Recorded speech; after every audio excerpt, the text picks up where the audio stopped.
So we ran into Mr. Rakestraw, who's decided he's going to try to cast his lot with us in the overloaded to capacity canoe. Bring some water and power bar just in case I need an energy if I can swim with these boots.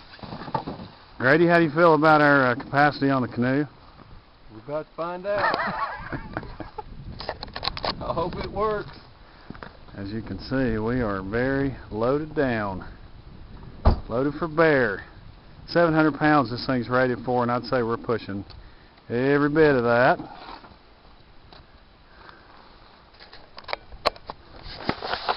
And it's going to be fun. Okay, we're across the channel now, and Grady's not doing a very good job of steering up here, so I'm going to have to start paddling in a minute. But we're in a little bit of wind coming across the channel. It took us 35 minutes to do that. But we're all good, in good shape, good spirits.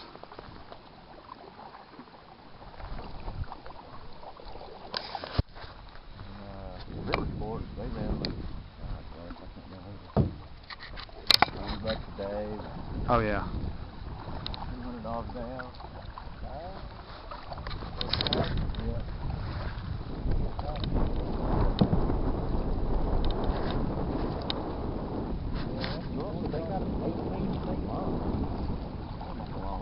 This is 17.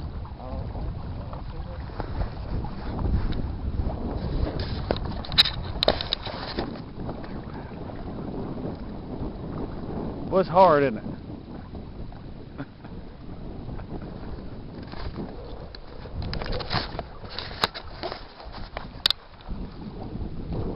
Alright, I'll quit filming.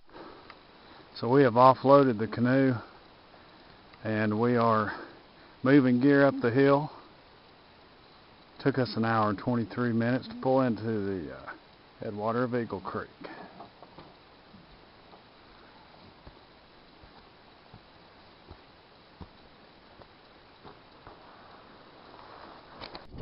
Alright, so we're here at campsite 9. Mr. Rakestraw, and we're getting ready to bolt out onto Lakeshore Trail, bust up campsite 89, and hopefully find Ekaneetlee Manway. How you feel about that stuff? Ready, bro. He's ready. We're ready. Hope you don't read about us in the newspaper.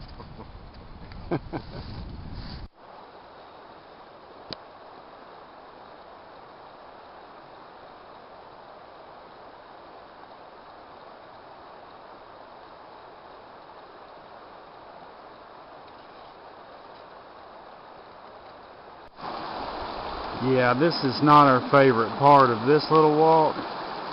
Since how the temperature's in the 30s, a little bit of boot off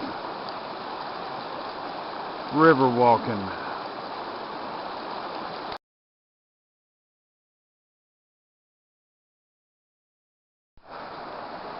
Okay, this is our third major crossing, and we've not even reached campsite 89. You can see the water's up. We've had some rain several days ago and the water's still raging. Steve is doing the boot off. I option for the boot on. We'll see who proved to make the wisest decision. I would say that it will be Steve. I made one cross and took my boots off, so the heck with it. That water's ice cold. It's in the 30s right now.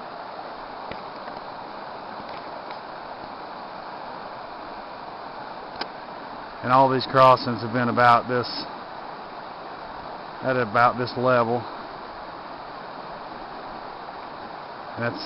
This is number 3, and we're not probably, we still got at least a half mile or quarter mile to campsite 89.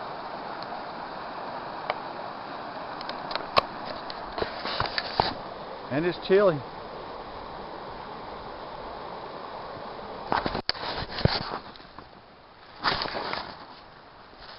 Okay, so we're on Ekaneetlee. We've been, what, 15 minutes through here, Steve?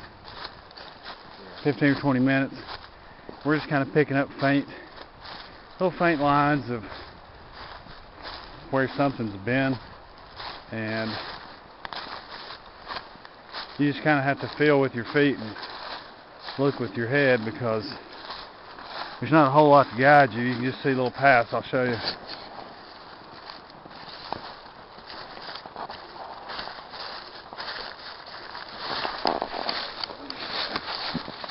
You can see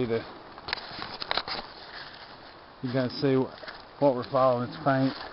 We've not done much elevation, but we're following Ekaneetlee Creek to our left.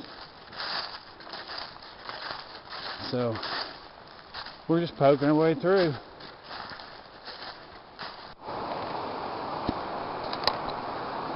We found a marker. Be that good or bad, we're on something. Hope it's good.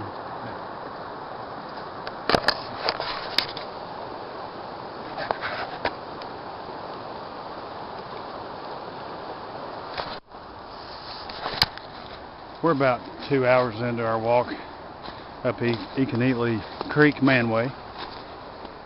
And the best way to describe it is you follow the creek and you feel with your feet, because there's no cairns, it's not marked. Occasionally you'll come across a ribbon, but knowing when to cross the creek and not cross the creek is really the trick on this walk. We've had some false crossings and had to get right back over, and you just feel with your feet on this thing. It's a long roto tunnel, and you just have to feel with your feet. So we're following the gap. GPS unit useless, quit working immediately, hasn't picked up satellite since, so don't ever rely on that. But yeah, still fun. Check back in later. We are now at 3 hours almost on the Ekaneetlee Manway. Again, very unmarked. Call your own shots. Cross the creek, cross it again, get to one side, go. We should have stayed over there. There's no cairns, there's no markers. We've come to the split where Ekaneetlee splits off some other little unnamed creek, so we're going to follow the Ekaneetlee on up, and we can see the gap, we just don't know how far we are away from it. Later. Alright, we made it to the AT. What do you think, Steve? I see that white blaze, I'm going to lick it. Big old French kiss. I haven't seen it yet, but I believe he did make it. These things are hiking like till midnight in that godforsaken hole down there. How many hours were we on the Ekaneetlee Manway? 5:45. It's about 6 hours or so. About 6 hours. Glad to be here. Yeah. Now we got a lot of miles to get back to camp, so we're going to move on. I'm glad to be here though. Oh, that's the sunset from the Appalachian Trail. And we've only got a bunch of miles to get back home.